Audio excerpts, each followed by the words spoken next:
Hello বন্ধুরা, আসসালামু আলাইকুম। ভিডিওটি শেষ পর্যন্ত দেখবেন, আশা করি আপনাদের ভালো লাগবে। আমরা যাচ্ছি আজ ব্রাহ্মণবাড়িয়া জেলা নবীনগর উপজেলার ঐতিহ্যবাহী কৃষ্ণনগর গ্রামটা পার হয়ে গেলাম। আমরা যাচ্ছি আপনার মালিক ভরসা মাজারটি অত্যন্ত সুন্দর, বীরগাঁও। আপনারা ভিডিওটি শেষ পর্যন্ত দেখলে অবশ্যই তার সৌন্দর্যটা দেখতে পারবেন। এখন দেখেন আপনার নদীর মাঝখান দিয়ে একটি রাস্তা গেছে, এই রাস্তা দিয়ে যাচ্ছি। এই রাস্তাটা অনেক দূর নবীনগর থেকে।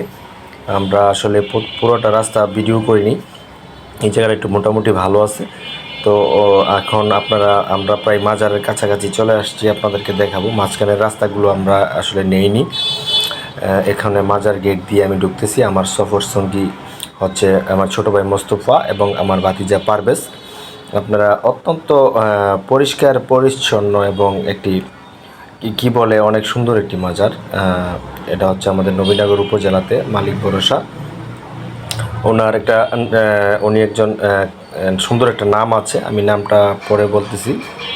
তো আপনারা দেখেন, ভিডিওটি শেষ পর্যন্ত দেখবেন। যদি আর ভিডিওটি ভালো লাগে অবশ্যই দয়া করে শেয়ার করে দিবেন, আর অন্য মানুষ যেন দেখতে পারে, তাদেরকে দেখার সুযোগ করে দিবেন।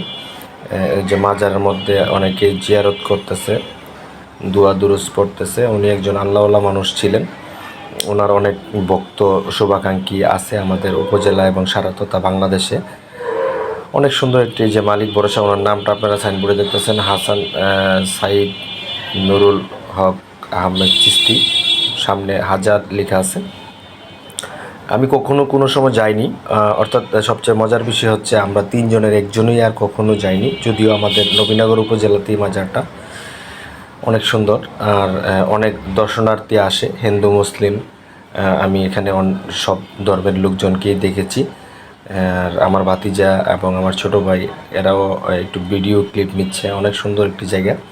আর বিশেষ করে মানে ছেলে মেয়েরাও আসে এখানে ভিডিও বানানোর জন্য। দেখেন এখানে ফুল গাছটা আছে না, ফুল গাছটা সহ আমি মাজারটা নিয়েছি। কত সুন্দর চমৎকার একটা দৃশ্য।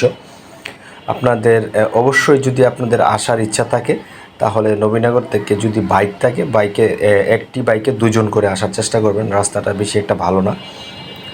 আর হচ্ছে অটো দিয়েও আসা যায়, সিএনজি দিয়েও আসা যায়। তো দুই একটা জায়গায় নামতে হবে আর কি। তো এই মাজারটা অনেক সুন্দর লাগলো আমার কাছে, আমি কখনো যাইনি। আর ওখানে যে জিয়ারত করলাম, মনটা ভালো লাগলো। আমার ভাতিজা পারভেজ জিয়ারত করে মাজার থেকে বের হচ্ছে। মাশাল্লাহ, অনেক সুন্দর লাগছে আমার ভাতিজাকে। আপনারা কমেন্টে জানাবেন কেমন লাগতেছিল আপনাদের এই পরিবেশটা। মাজারের ভিতরে ভিডিও করা যায় না, নিষেধ সম্পূর্ণ। এই জন্য বাহির থেকে যতটুকু নিতে পারলাম ততটুকুই ক্যামেরার সামনে আপনাদেরকে তুলে ধরলাম। এখন আমরা মাজার অনেকক্ষণই ছিলাম, এখন চলে যাব। আর এটা হচ্ছে কৃষ্ণনগর ব্রিজ। ব্রিজটার ওঠার সময় মনে হচ্ছে আসমানে উঠতেছি, মাঝখানটা এত উঁচু।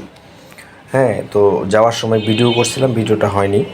আপনাদের যদি ভিডিওটি ভালো লাগে দয়া করে শেয়ার করে দিবেন। আমাদের নবীনগরের যারা আছেন বিশেষ করে ভিডিওটা শেয়ার করে দিবেন, বেশি বেশি গ্রুপ শেয়ার করে দিবেন যাতে সবাই দেখতে পারে। আর ইনশাল্লাহ পরবর্তী ভিডিও নিয়ে আসব যদি কখনো কোথায় ঘুরতে যাই। সেই পর্যন্ত আজকের মতো এখানে।